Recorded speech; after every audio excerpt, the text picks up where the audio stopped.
Թուրք հովվի սպանության միջադեպի արձագանքը թուրքագետ Արտակ Շաքարյանի գնահատմամբ պաշտոնական Անկարայի կանխատրամադրվածությունն է հայերի հանդեպ։ Ըստ նրա, փաստ է, որ ռուս ամանապահների կողմից է հնչել սահմանի վրա թուրք հովվին ուղղված կրակոցը, սակայն թուրքական լրատվամիջոցներում այլ բովանդակությամբ տեղեկատվություն է շրջանառվում։ Ամբողջ մամուլը անգլալեզու, թուրքալեզու, թուրքերից օգտվելով նաև արտասահմանյան մամուլը սկսվում են հետևյալ վերնագրերով. հայ զինվորները սպանել են թուրք հովվին, որ հերիք չի վերջերս Հայաստանի Հանրապետության գլխավոր դատախազը Թուրքիայից հողեր էր պահանջում, հիմա էլ արդեն սկսել են հարձակումները։ Այսինքն այս հայկականությունը նրանք ամեն անգամ փորձում են գտնել մի առիթ,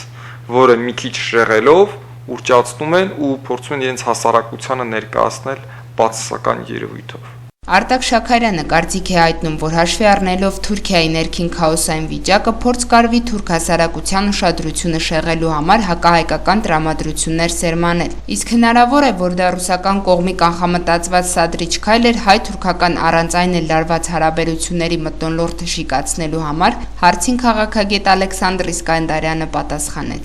У России есть достаточно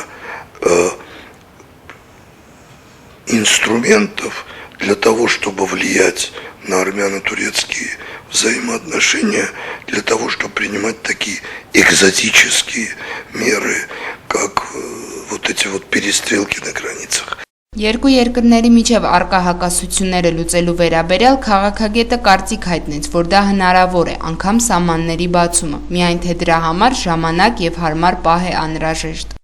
Турецко-армянские границы, конечно же, когда-нибудь откроются. Будет это через год, через 5, через 10 или через 200, я не знаю. Но когда-нибудь откроются, потому что, повторюсь, вечно закрытых границ не бывает. Վերլուծաբան Ռուբեն Մեհրաբյանի կարծիքով Հայաստանի արտգործնախարարության կողմից Անկարային ուղղված ցավակցական նոտան պարզապես լարվածությունը թույլատնող գործողություն էր։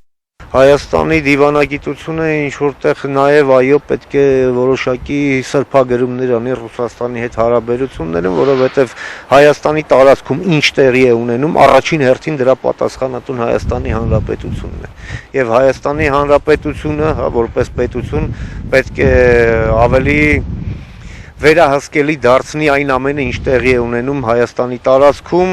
այդ թվում նաև կապված ռուսական զորախմբի հետ։ Չի կարելի ամեն ինչը թողնել ուղղակի նրանց հայեցողությանը։ Փորձագետների հավաստմամբ Հայաստանի եւ Թուրքիայի միջև առկա անհամաձայնությունները կարող են հարթվել միայն երկու կողմերի համար փոխշահավետ պայմաններում եւ միայն խաղաղ բանակցությունների ճանապարհով։ Դիանա Դավթյան, Գոռովանիսյան, Gala News։